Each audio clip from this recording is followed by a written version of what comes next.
योऽन्तः प्रविश्य मम वाचमिमां प्रसुप्ताम् सञ्जीवयत्यखिलशक्तिधरः स्वधाम्ना अन्याश्च हस्तचरण श्रवणत्वगादीन् प्राणान्नमो भगवते पुरुषाय तुभ्यम्। श्रीवीरराघवदयार्द्रकृपावतारम् श्रीजानकीश पदपद्मपरागभृङ्गम् श्रीश्रीधरार्य चरणाम्बुजलग्नमौलिम् श्रीदेशिकार्य घनश्यामगुरुं नमामः।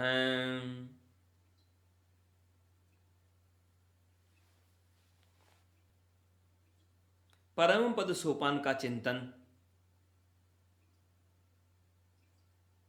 चल रहा था।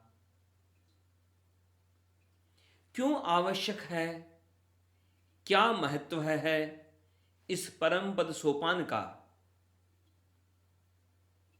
इसके बारे में भी हमें सोचना चाहिए अनिवार्य रूप से। क्यों जरूरी है यह परम पद सोपान, क्यों अनिवार्य है, क्यों आवश्यक है, क्या इसकी महत्ता है, इस बात को हम समझें। एक छोटे से दृष्टांत के साथ बात का आरंभ करता हूं। ऐसा कीजिए कि जैसे 3 बाल्टी में पानी रखिए, 3 बाल्टियों में पानी रखिए। एक बाल्टी में कैसा पानी? सामान्य पानी, जैसा पानी मिला नल से आपको वैसा पानी रख लीजिए एक बाल्टी में। और एक बाल्टी में पानी कैसा रखिए? गर्म पानी, बहुत ज्यादा गर्म भी नहीं, एक सामान्य गर्म पानी।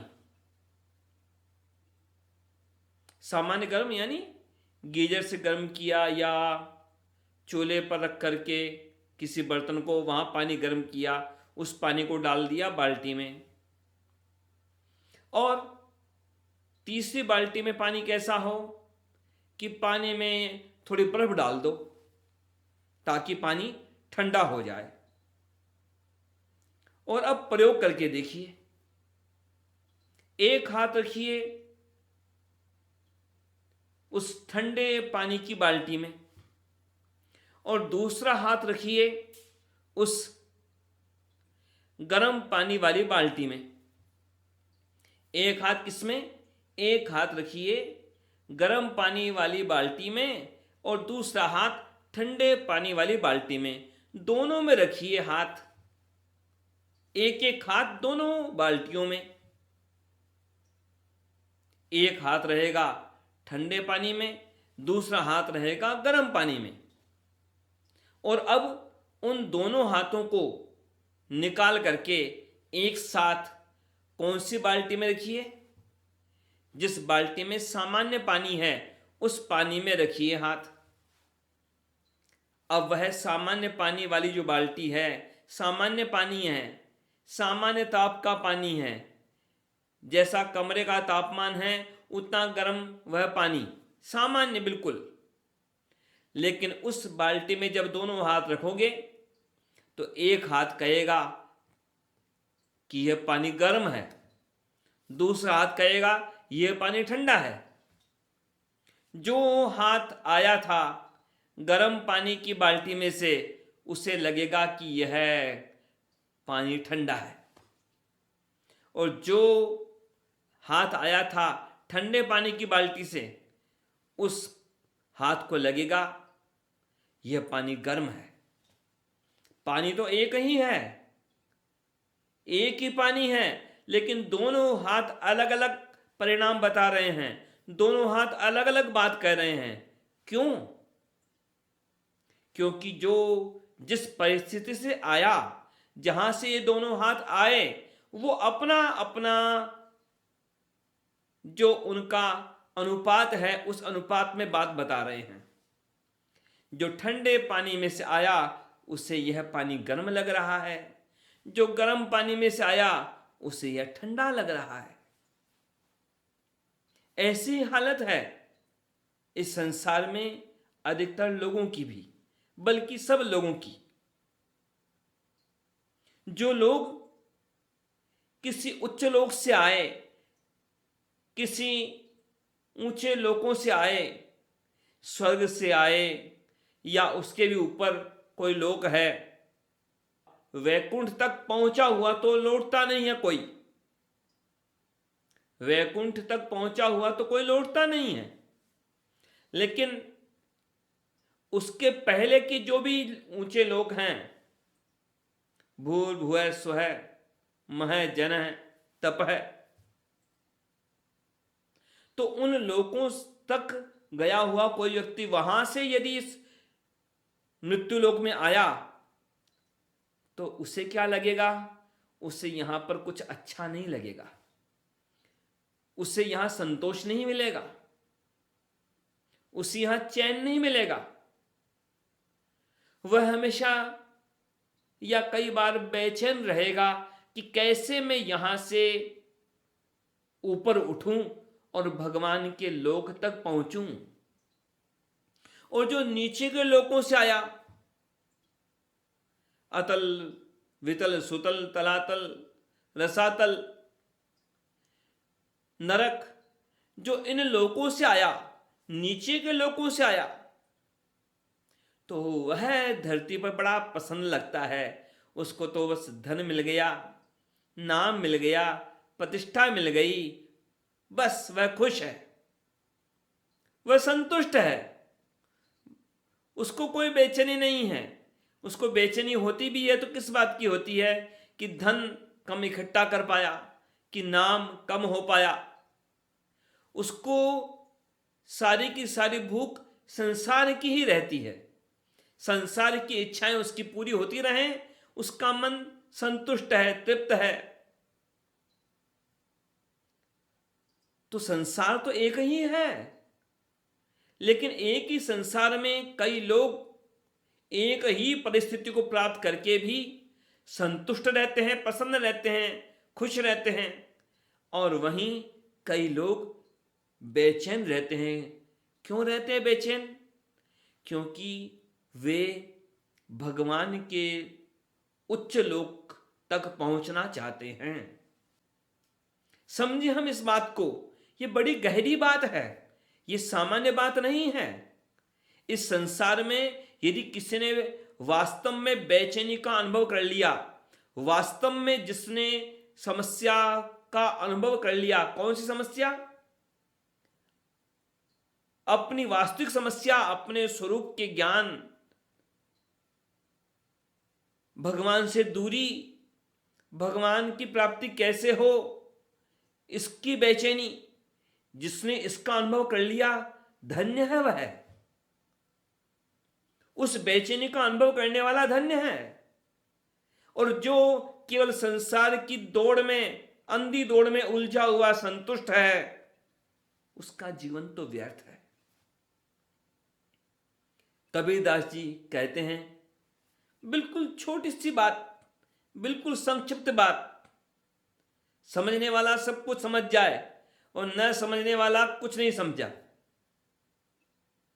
जैसे आप लोगों को ध्यान होगा, चाहे दुर्योधन की बात कर लो, कभी कोई प्रसंग नहीं सुना होगा आप लोगों ने कि दुर्योधन बेचैन रहा हो, कि दुर्योधन को रात को नींद नहीं आई हो, कि दुर्योधन परेशान रहा हो। दुर्योधन आराम से सोता है, आराम से खाता है, आराम से पीता है, कोई टेंशन नहीं है, कोई चिंता नहीं है। अर्जुन को चिंता है, युधिष्ठिर को चिंता है, परंतु दुर्योधन को कभी कोई चिंता नहीं थी। आखिरी वक्त पर मारा गया, दुर्दशा हुई, लेकिन उसको कोई चिंता नहीं है। चाहे उसके 100 भाई मरे हैं, उसको कोई चिंता नहीं है, कोई परवाह नहीं है। रावण को देखिए, विभीषण दुखी होता है, विभीषण परेशान होता है, राम जी भी बड़े परेशान होते हैं कई समस्याओं में, लेकिन रावण परेशान हुआ, कहीं कोई प्रसंग नहीं है, रावण को कोई टेंशन नहीं है। अरे टेंशन को टेंशन थोड़ी होता है कोई। कबीरदास जी क्या कहते हैं? सुखिया सब संसार खाए अरु सोए। कबीरदास जी क्या कहते हैं? सारा संसार बड़ा सुखी है। कि कैसे? कि आराम से खा रहे हैं लोग और आराम से सो रहे हैं। सुखिया सब संसार खाए अरु सोए, दुखिया दास कबीर जागे अरु रोए। कबीरदास जी कहते हैं सारा संसार सुखी है क्योंकि वह बस संसार में संतुष्ट है, तो खा रहे हैं, सो रहे हैं, कोई चिंता नहीं है। लेकिन कबीरदास जी के साथ में क्या स्थिति है? कबीरदास जी तो कहते हैं कि वो तो दुखी हैं, जग रहे हैं। दुखिया दास कबीर जागे अरु रोए। दुनिया खा रही है, सो रही है, और कबीरदास जी महाराज जाग रहे हैं और रो रहे हैं। क्यों रो रहे हैं? किसके लिए रो रहे हैं? न तो धन के लिए रो रहे हैं, न नाम के लिए रो रहे हैं, वे रो रहे हैं भगवान के लिए कि क्यों हूं दूर भगवान से, कैसे प्राप्ति हो भगवान की। तो ये बात हम भी तो जरा सोच ले में। बड़े बड़े संतों की, आचार्यों की हम बात करते हैं, लेकिन ये बात हम क्यों नहीं सोचते अपने मन में कि हमारे जीवन में और उनके जीवन में क्या समानता, उनके जीवन से हमारा क्या तालमेल है, उनके जीवन जैसा हमारे जीवन में क्या है। जितने भी भक्त हुए वो संसार में व्याकुल रहे, भगवान की प्राप्ति के लिए व्याकुल रहे, लेकिन दुनिया में लोग भगवान के लिए व्याकुल नहीं होते। दुनिया में व्याकुल रहते हैं लोग केवल और केवल संसार की दौड़ के लिए कि क्या इकट्ठा कर लूं, क्या जोड़ लूं। सोचे हम, हमारी स्थिति कैसी है। यह जो परम पद सोपान है, यह क्या है? यह परम पद सोपान, यह सीढ़ी है। सोपान कहते हैं सीढ़ी को, और परम पद कौन है? स्वयं भगवान। भगवान से बढ़कर के कोई पद नहीं है। तो भगवान के श्री चरणों की प्राप्ति हो सके, कौन सी सीढ़ी है ऐसी जिस सीढ़ी के द्वारा हम भगवान के श्री चरणों तक पहुंच सकें? यह सीढ़ी है, यह परम पद सोपान। इस परम पद सोपान में 9 पर्व हैं। जैसे एक सीढ़ी, मान लो बांस की सीढ़ी हो, तो उस सीढ़ी में एक एक स्टेप होते हैं। जैसे स्टेयरकेस है कोई, उसमें अलग अलग सीढ़ियां होती हैं, एक सीढ़ी के अलग अलग हिस्से। पर्व भी उसे ही कहते हैं। पर्व के कई तात्पर्य होते हैं, उसमें एक तात्पर्य होता है पर्व यानी एक एक सीढ़ी, एक संपूर्ण सीढ़ी की एक एक सीढ़ी। तो इसमें 9 पर्व हैं। 9वां पर्व तो स्वयं भगवान के श्री चरणारविंद हैं। तो बाकी के क्या 8 पर्व हैं, और कौन सी सीढ़ियां हैं जिनको पार करके हम भगवान के श्री चरणों तक पहुंच सकते हैं। इसका वर्णन किया गया इस परम पद सोपान में श्री वेदांत देशिक स्वामी जी महाराज के द्वारा। सबसे पहले क्या? विवेक पर्व। पहली सीढ़ी विवेक। विवेक यानी विश्लेषण। जब तक हम विश्लेषण नहीं करेंगे अपने जीवन में कि क्या सही है, क्या गलत है, गलत को हम छोड़ें, सही को हम करें, और जब सच्चा विवेक अपने मन में आएगा तो फिर उस विवेक के द्वारा निर्वेद होगा, यानी संसार से दूरी होगी, संसार के विषयों के प्रति अरुचि होगी। विवेक निर्वेद विरक्ति भीतय है, फिर संसार से विरक्ति यानी वैराग्य होगा। भीतय है, भीति यानी भय, फिर संसार के चक्र में उलझने से भय होगा। फिर इस बात का भय रहेगा कि कहीं मैं संसार के चक्र में उलझ न जाऊं, हमेशा के लिए ऐसा ही नहीं अटकता रहूं, इस संसार के चक्र से बचने का प्रयास करूं। प्रसाद हेतु क्रमणाचिरादय है। जब ऐसी परिस्थिति होती है, संसार से जब भय होता है, तब भगवान की प्रसाद यानी कृपा का अनुभव होता है। फिर इस संसार से ऊपर उठना होता है और अर्चिरादि मार्ग का ज्ञान प्राप्त होकर के उस मार्ग से भगवान की तरफ आगे बढ़ना होता है। जब मार्ग का पता ही नहीं होगा तो आप आगे बढ़ेंगे कैसे? उसके बाद प्रकृति के सारे जालों को तोड़ते हुए उनसे आगे निकल करके भगवान के परम पद, भगवान के परम लोक वैकुंठ लोक में प्रवेश होता है। यद गत्वा न निवर्तन्ते तद्धाम परमम मम। और सारे संसार में कहीं भी पहुंच जाओ, आपके पुण्य समाप्त और आपको वहां से निकाल दिया जाएगा। केवल भगवान का लोक ही ऐसा है जहां प्रवेश के बाद बाहर नहीं हटाया जाता। भगवान जिसे स्वीकार कर लेते हैं उसे वापस कभी अपने से दूर नहीं करते। वह भगवान का परम पद वैकुंठ, और फिर भगवान की श्री चरणारविंदों की प्राप्ति। अब भगवान कृपा करके चाहे अपने चरण कमलों में स्थान प्रदान करें, चाहे अपनी गोद में बैठाएं, सब कृपा ही कृपा है। तो कैसे इस परम पद सोपान का चिंतन करके हम अपने जीवन को सार्थक कर सकते हैं, इसी का संक्षेप में चिंतन किया। आगे पुनः चिंतन करेंगे जैसा क्रम पहले से चल रहा था। अभी इस बात को यहीं पर विराम देते हैं और यह भी ध्यान रखें कि इस श्रृंखला में जितने भी प्रवचन रहे हैं उनमें से हर एक का अपना अपना महत्व है। यदि हम शुरुआत से शुरू करेंगे, शुरू से शुरू करेंगे, तभी हम उसका पूरा लाभ ले सकते हैं।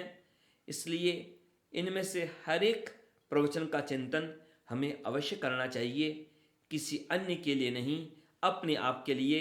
अपने आप का निर्णय तो हमें अपने आप को ही करना होगा, यह बात निश्चित है। जय श्रीमन नारायण।